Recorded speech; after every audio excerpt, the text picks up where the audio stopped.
नमस्कार। आज है आओ संस्कृत सीखे सीरीज की 5वीं क्लास। पिछली क्लास में हमने सीखे थे अकारांत पुल्लिंग शब्द। तो फटाफट से एक बार दोहरा लेते हैं कि पिछली क्लास में हमने क्या सीखा था। हमने सीखा था कि अकारांत पुल्लिंग शब्द कौन से हैं जिनके अंत में अ आता है।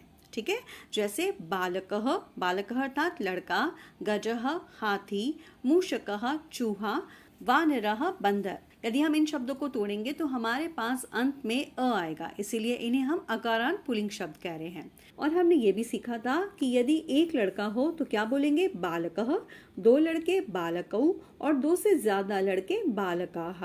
इन सब पर हमने विस्तार से चर्चा की थी। आज की कक्षा में हम सीखने वाले हैं वाक्य बनाना।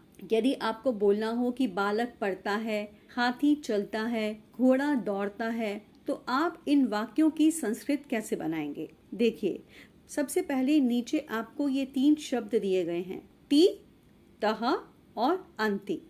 ती क्या है, एक वचन, तह क्या है, द्विवचन और अंति क्या है, बहुवचन।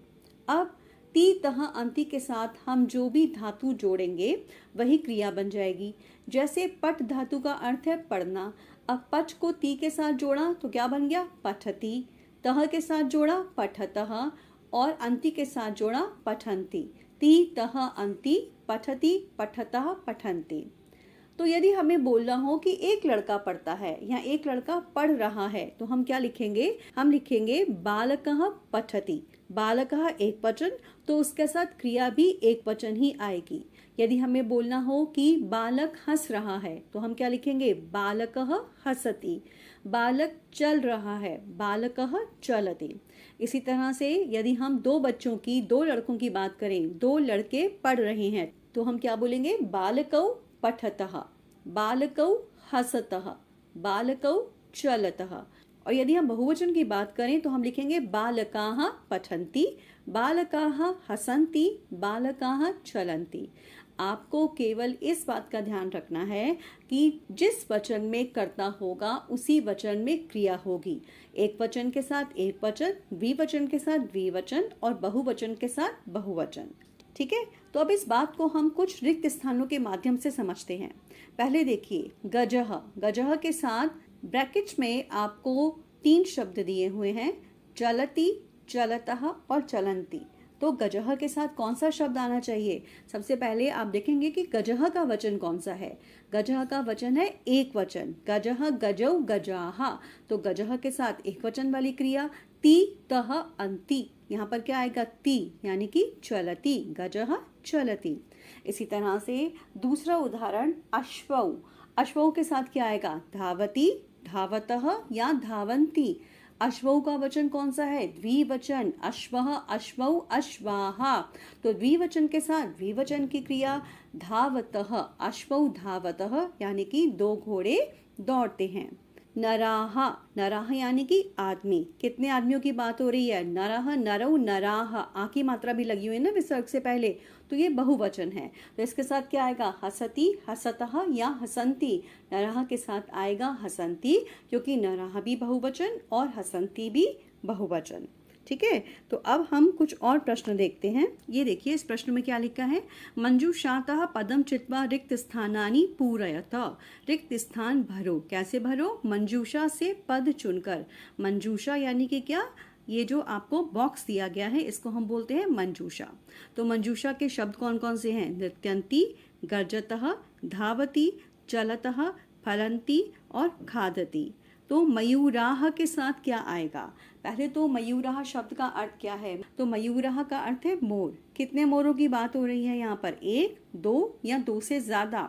यहाँ पर बहुवचन का प्रयोग किया गया है, मयूरः, मयूरौ, मयूराः। और मोर क्या करते हैं, मोर नाचते हैं। तो नाचने के लिए इस बॉक्स में कौन सा शब्द आया है, नृत्यन्ति। वैसे भी आप देखिए, मयूराः भी बहुवचन और नृत्यन्ति भी बहुवचन। ठीक है, मयूराः नृत्यन्ति यानी कि मोर नाचते हैं। ख, गजौ, दो हाथी, दो हाथी द्विवचन का शब्द है तो यहाँ पर द्विवचन की क्रिया आनी चाहिए। जिन शब्दों में तह लगा हुआ है वो यहाँ पर आ सकते हैं। तो यहाँ पर तह वाले 2 शब्द हैं, एक है गर्जतः और एक है चलतः। गर्जतः का अर्थ है गरजना या दहाड़ना।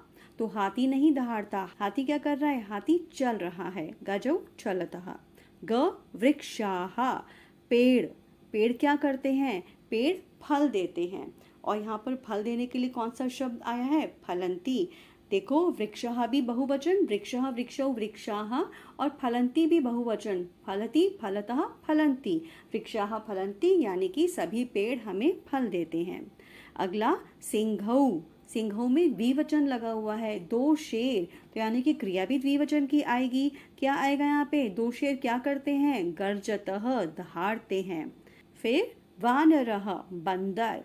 अब वानरः का वचन कौन सा है? वानरः वानरौ वानराः, एक वचन है वानरः, तो यहाँ पर एक वचन की क्रिया आएगी। अब एक वचन वाली क्रियाएं दो हैं, धावती और खादती। तो हम यहाँ पर कौन से शब्द का प्रयोग करेंगे? अब हमारे पास नीचे एक और शब्द बचा हुआ है और वो है अश्वः।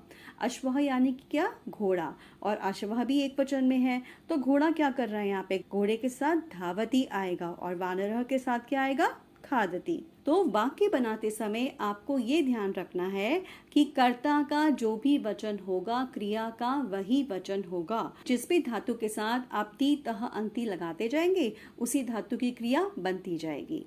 तो ये थी हमारी आज की कक्षा। हम मिलेंगे अपनी अगली कक्षा में।